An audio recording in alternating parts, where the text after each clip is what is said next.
Hello guys, nandito ako ngayon sa SNR. First time mag-grocery sa SNR. Kayo, nakapag-grocery na ba kayo sa SNR? Kung hindi pa, magpa-member muna kayo guys at kailangan magbayad kayo ng 700 for the membership fee.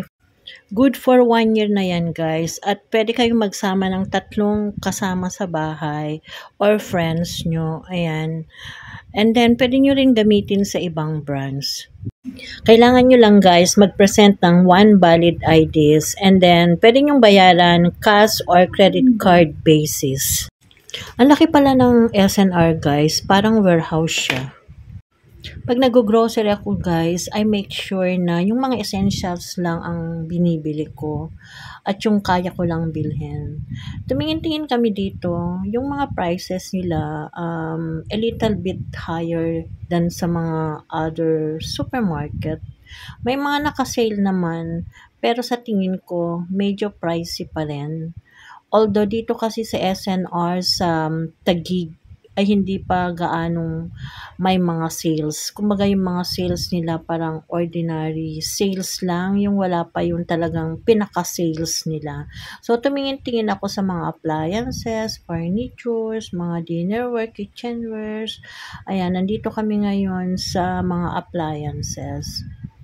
Yung mga prices niya, hindi ko ma-identify kung sa taas or sa baba yung um, description dyan sa shelves.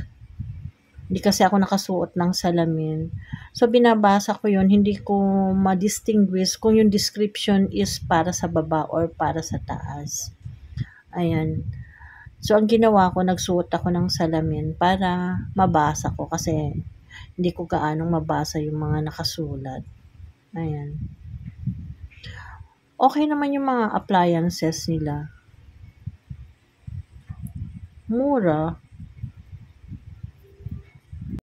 Itong mga appliances nila guys ay pwedeng bayaran installment. Mayroon silang 3 months, 6 months, and 12 months.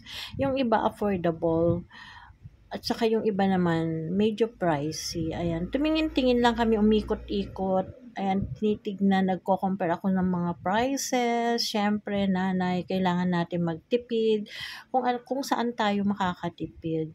Ang SNR kasi, alam ko nagbabagsak presyo sila. Itong SNR kasi dito sa Taguig, may mga sale sila pero I think hindi pa yun bagsak presyo.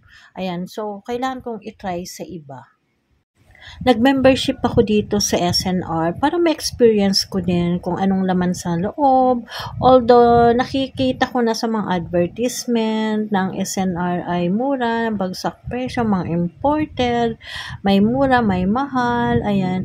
Ako kasi yung taong kinagko-compare ng mga prices kasi mahilig akong mag-grocery. Yan kasi yung aking fashion para ma-release yung aking stress.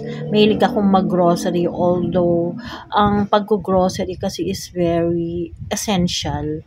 Essential in the sense na alam mo pag nasa bahay ka na ayaw mo nang lumabas, ayaw mo nang pumunta-punta sa mga tindahan.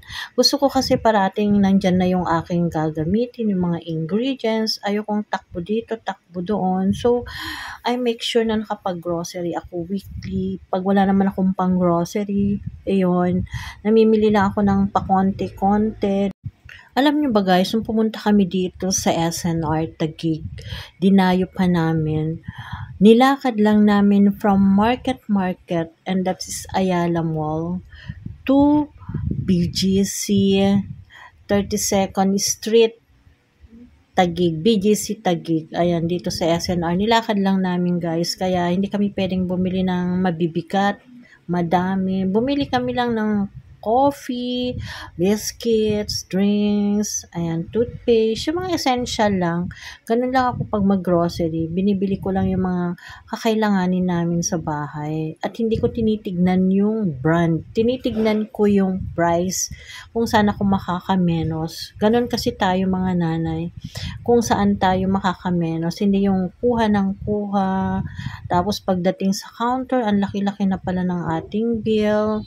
kahit mayroon tayong pera, kailangan pa rin natin magtipid kasi hindi natin alam in the future kung ano mangyayari. Kasi ako, ang priority ko is yung education ng aking mga anak. Kahit wala akong mabili para sa akin, basta meron yung mga anak ko kasi ang pinakamalaking gastos namin is yung allowance. Alam mo yung everyday na allowance ng mga estudyante, ano pa yung kuryente namin, ang laki-laki ng kuryente namin. Ayan, tapos yung ano namin wifi, tubig, ano pa bigas, yun yung mga essential na araw-araw na kailangan na mayroon tayo.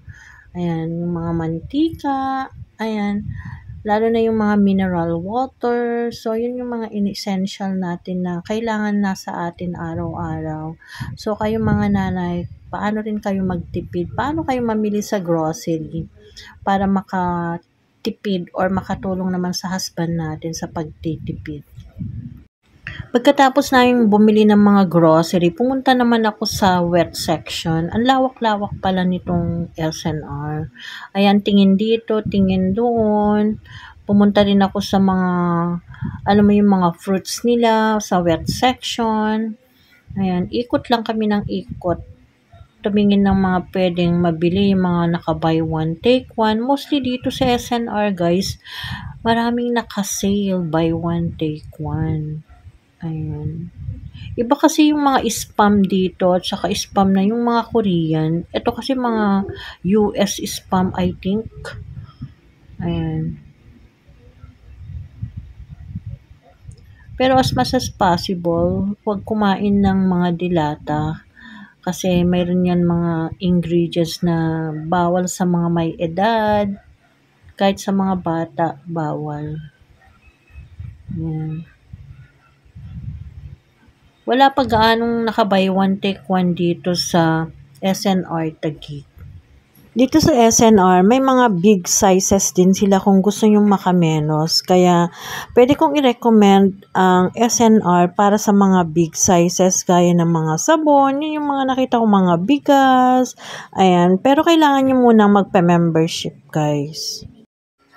Alam nyo ba guys kung ano yung purpose ng membership fee dito sa SNR? I think ang purpose nun is para sa mga naka-sale kasi everyday sale sila. Ang nakalagay kasi is membership means low price. Yun ang nakalagay sa mga ano nila shelves na mga naka-sale. So, yung membership nila is para sa mga low prices nila para sa mga naka-sale. Everyday sale nga sila dito sa SNR. Sale, buy one, take one, ayan. Para dun lang sa mga naka-member. Napansin ko dito sa SNR, ang lalaki ng postcard. Paano na lang kung ang bibilhin mo lang konti? Yan lang ang comment ko dito. Ang lalaki ng postcard. Grabe. Gumamit kami ng malaking postcard, nakakasagabal kasi malaki yung space na sasakupin pag naglalakad ka. Tapos pag magkasalubungan, ang hirap iikot kasi nga sobrang laki yung kanilang postcard. Dapat mayroon din silang maliliit na postcard.